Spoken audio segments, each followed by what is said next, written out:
Okay guys, we're back. I hope you saw the first video that I posted on this issue. Now, I went out and picked me up a Switch from Home Depot. I'll show you which one is second. But the one thing that I didn't cover in the first video is how to remove the airbag itself. These two pins are obvious. You have these two connectors here, right? So this thing just comes up and you can pull the connector out. That's easy. But in order to get to all that, you don't have any screws. In the 2013 Subaru, you don't have screws. Some people were saying online that you see these holes on the side here. There's one here. There's one at the bottom, I believe. Yeah, right there. There's one on the other side. Uh, they don't guide you to any screw. If you were to put a screwdriver in here, you can see there's no screw in here. So that's like some other models. I think that's the Cross-Strike that's like that. So anyways, what you want to do is, first of all, I took out the casing that was around here. Oh, which is this stuff right here. Okay, in order to take this out, there's two screws, which are really easy to locate, to be honest with you. Yeah, right there. Those two screws need to come out. And these are the screws that we're talking about. Sorry, this video is all over the place. I understand. It might be frustrating for some of you to watch, but I apologize. I'm not one of those expert guys. All right, so these two screws come out.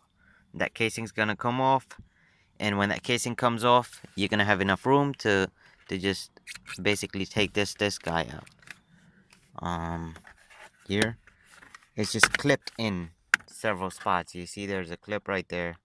It's clipped in several spots. You unclip it, it comes out. I was able to get enough space to access the airbag, and now I wasn't sure what the airbag was being held by, but it turns out it's three of these pins that go into the airbag here, and they somehow lock. I forget how it went now, but it's very obvious. Like you'll see these. So what you do is you put a screwdriver in here, pull the clip up, and turn it outside, and that will allow you to pull the airbag. Okay, so this will come out. Be really careful with these wires, and I hope that you have disconnected the battery before doing this and given it enough time to discharge and whatnot. So that's where the ground would go, this guy, to complete the circuit, like I mentioned in my last video. um all right, so this is out. We put this aside. I went to Home Depot. I picked me up this. Oops. I picked me up this here. Momentary on push button switch. I'll show you what it looks like. It looks like any like two-way switch. I got this in the doorbell section at Home Depot. There's a little piece of plastic that I cut. I'll show you what I'm doing with that in a second. Okay, I don't know why the video stopped. Okay. Um, so piece of plastic that I cut, and as you can see, this is already out, right? To take this out, I actually ended up breaking this. There's a little Phillip head behind here that you might have to reach somehow. I don't know how you're gonna reach it. Might be through here. You put it on a little ratchet, and you just gotta figure out a way to pull this out, and then it should just pop off easily. And this is one connector that I had. You might have some more depending on what options you have. This you don't have to touch. And where's the piece here? So now out comes this guy, right? This guy comes out. This is where I broke it. Okay, it doesn't. I don't really care. It's whatever. It's gonna go back. Hopefully it does.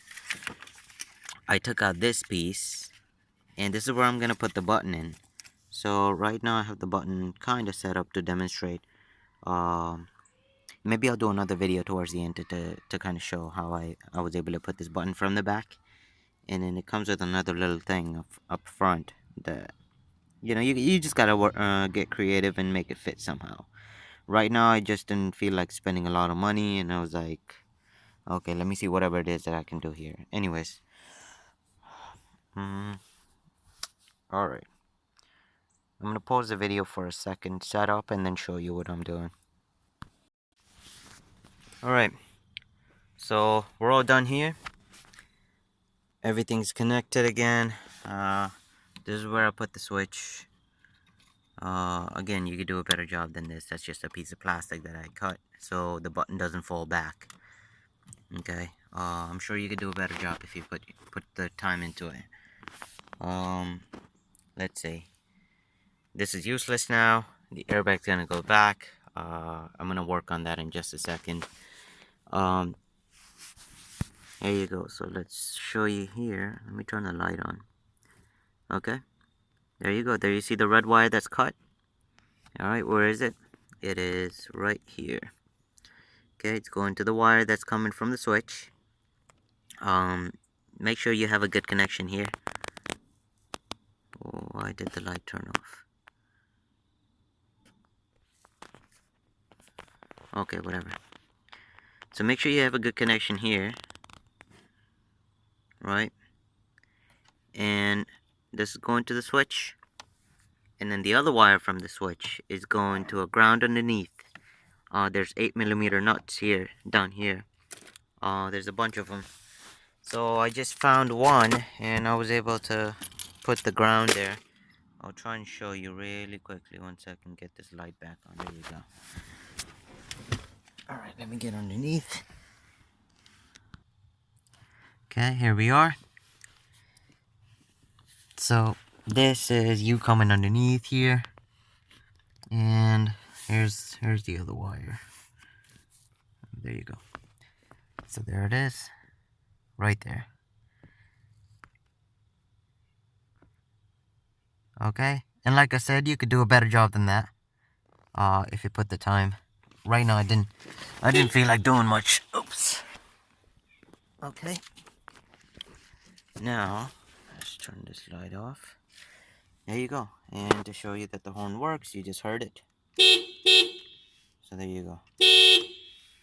There's the horn. Now I'm just gonna put everything back together. That's it. And yeah, don't forget to cover these electrical tape, solder. Make sure you have a good connection, so you know. And I think that's it. I covered everything. Hopefully, if you don't, if you think I missed something, if you have any suggestions, leave them in the comments so other people can follow. All right, that's it.